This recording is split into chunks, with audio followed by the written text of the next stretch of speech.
Okay, today I'm going to talk about the VKWorld T2 flip phone, which is a bit of a novelty, as you will see in a minute or two. I ordered this from AliExpress and I ordered it in May, end of May actually. It was on pre-sale for $107 and it took almost 3 months to get here. The company said that they had sent me one and it must have got lost. I'm not sure if it did. Eventually they sent another one which arrived last week. So when I first saw this, I just read about it on Google and I just thought, that's interesting, and let me see. I wasn't really expecting much, to be honest with you, but I thought, let me give it a shot, give it a shot and see what it looks like. And to be honest, I've been pleasantly surprised. I'll go over the spec. Okay, it has two 4.2 inch QHD screens. One of them, this one here, is the touch screen. The other one, this is a touch screen here. I'll just show you it here. Ooh, there you go. The other one, which is on the flip, if we can see here,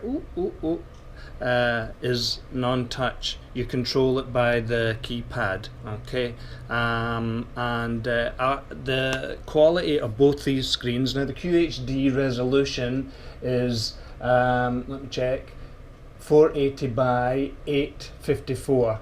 Okay, so I mean it's relatively low resolution. The whole phone in itself is quite low spec. So it's not for any speed demons. The screen is probably the size of what an iPhone 5 screen is like. Not the same quality of the LCD, but the quality of this VKWorld T2 LCD is actually pretty good. And the more I've used it, the more I've been impressed with it. So kudos to VKWorld for giving us a half decent screen at least. Other specs are quad core processor, MediaTek. It has 1 GB of RAM, Android 5.1, takes an SD card up to 32 GB, and all the usual stuff. Have a headphone socket here, you can see, micro USB here, volume on this side, if I can show you it in the full, yep, that's it. Build quality, well, I was very surprised. The build quality of this is actually very good. Now the only negative point I would give about this phone is it is a bit heavy, and the heaviest part seems to be the here, where the screens, dual screens are. So it's a wee bit heavy. Now they say that the camera, back camera is 13 megapixels, and the front camera is, let me just double check it again, they said 5 megapixels. Let me see on the box, I think they said 5. Front 5, back 13. I don't think that's the case. I think they're pretty low res, if they're 8 and 2 maybe. So don't expect much from the camera or the video. It's mediocre at best and okay for the occasional shot. It's no DSLR, so don't be thinking it is. The Android skin that's on it, yeah, it's okay, it's fine, there's nothing negative to say about it, I quite like it. And in general, the responsiveness of the phone and the screen is actually very good. It's quite zippy going through your menus. It does, unusually for a Chinese phone, have a app tray, and that's handy, and which I prefer. the opening up apps, yep, it's fine, okay, but you'll soon notice that the limitations of quad core and 1 GB of RAM on Android, but you're not buying it to be a speed demon, you're really buying it for the unusual, novel fact of having a relatively cheap flip phone. And you can see, if I can show you here, this is the almost like a cursor. You can start going through each of the apps, then you'll just press in the middle here and that will open up your app. There's my downloads. Oh, I'm not downloading anything, I'm not downloading illegal music. I pay for all my music. You can also control the camera from the button here. Let me try and get it in. You have to excuse me because I'm using my GoPro and it's small screen to see what I'm doing. So this is the camera app here, which I just press down and you'll hear a noticeable click and that will open the sorry, let me move my hand out of the way. That opens the camera, okay, and then I think you can just take a shot with the same button. It has a return button here. Now this keyboard is has a click to it.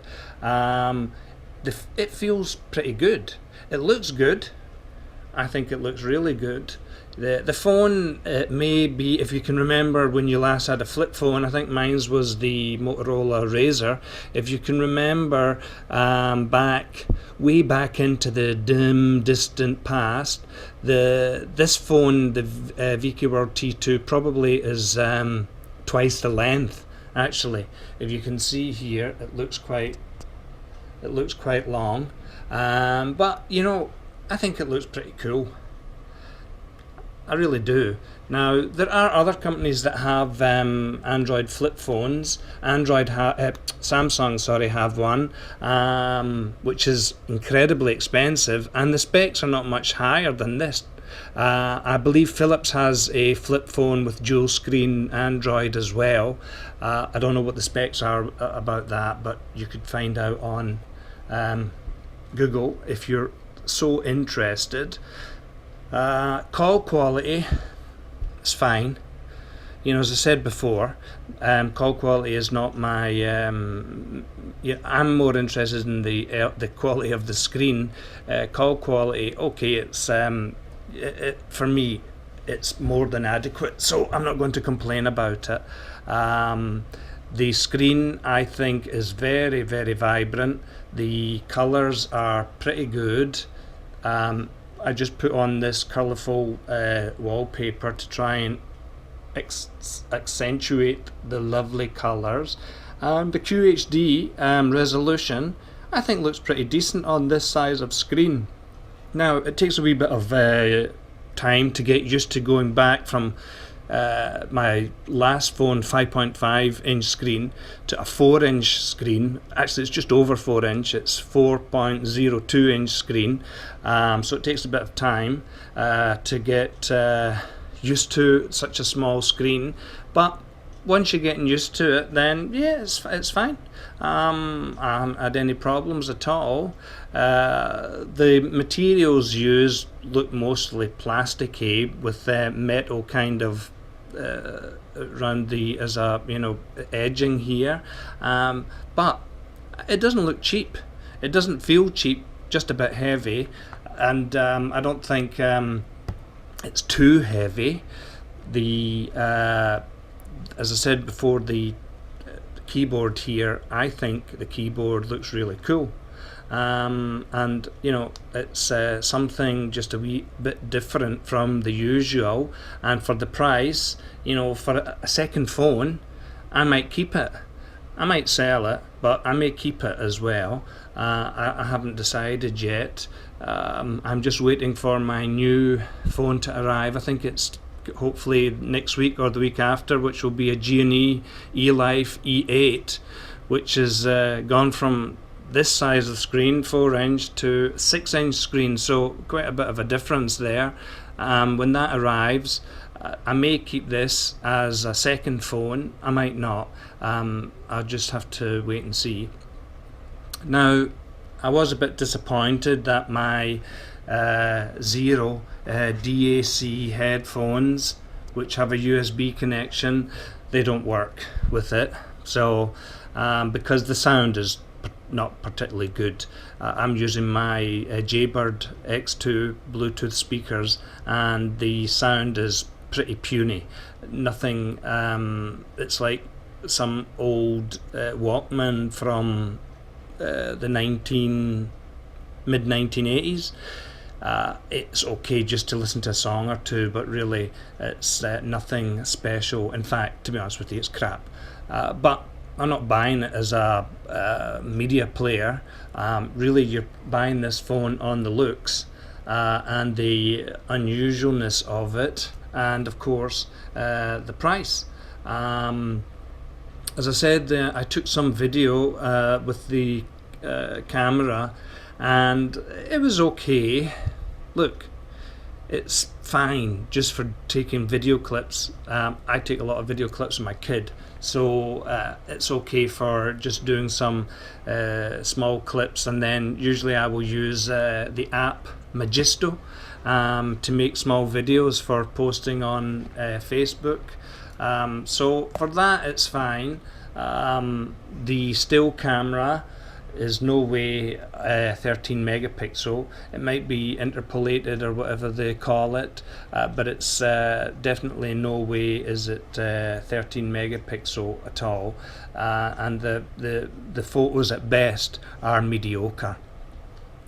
Now, it didn't come with a cover, just comes with some the usual kind of let me just check here again to show you. Okay, I'm not going to go into this. Just a charger, some pieces of paper, and micro USB. You didn't even get some headphones. Oh, you did get a screen protector. Whoopee. So put that back. Nothing interesting there. Nothing to look at there.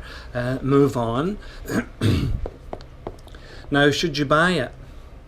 If you want a cool phone, or I think this would be a great phone to give to maybe somebody who's a bit older, shall we say, and a segue into a fully fledged touchscreen smartphone. You know, older people feel happier with, or non-technological people feel happier with a physical keyboard, but this is Android, so it's a kind of hybrid for them. I think it'd be a great gift to give to grandparents, parents, somebody. I think they would really appreciate it, and it's $107. It's a lot cheaper than a lot of other phones that are on the market, and they don't look anywhere near as cool. So, you know, good gift, and good second phone. Now, I would say the worst thing I've noticed probably is the battery life. The battery life is not great. It's probably you need to charge it at least twice a day if you're using the Wi-Fi a lot. Maybe you'll get through a working day if you don't use much of the Wi-Fi, but well, you know, can't expect much. It's the back here, as you can see, comes off dual SIM, and takes SD card. Here we have the speaker. The speaker volume is not very loud, but it's okay, it's fine. Again, you know, it's really for the cool factor that you're having this, not for the really high-end features. And I really do think that you would be standing out from the crowd if you had this, and all for a relatively cheap price. So, you know, go back to, should you buy it? As a gift, definitely. I think they would really appreciate it. For yourself, why not? You know, take it and use it as your second phone. Maybe you'll have a higher end phone for your main phone, but why not? I think it is looking pretty good, feels good in the hand, doesn't feel cheap at all. I think the screen is pretty good. Let me just check the brightness here. I don't think, where'd I go? Display. The brightness level is, okay, it's about 2/3. So here's on full brightness. I think the screen, really I'm impressed with it. As long as you don't expect too much. It'll play back some videos, YouTube, etc. I doubt if it'll play many games. I did Antutu Benchmarks and it got a score of about 21,000, which is pretty low, but to be expected for this kind of processor. So, you know, again, low spec, but doesn't feel cheap. Really, it doesn't. It actually feels pretty good in the hand. Now you can get this on eBay, but it seems quite expensive on eBay. I checked it, some of the prices were over $300. I'm not sure about that. Probably best to find on AliExpress, and my advice would just be to look for one of the sellers who has really good feedback. I've never had a problem with any seller on AliExpress, and I bought a lot of things. The only problem is that they take a long time to come, but if you're prepared to wait. You could also check coolycool.com and gearbest.com. They may have it listed. I'm sure there's plenty of other places. So I'm really, it went beyond my expectations. I was expecting something pretty cheap and cheap looking. But this doesn't look cheap. Okay, it's not a strong performer when it comes to actual, intensive tasks.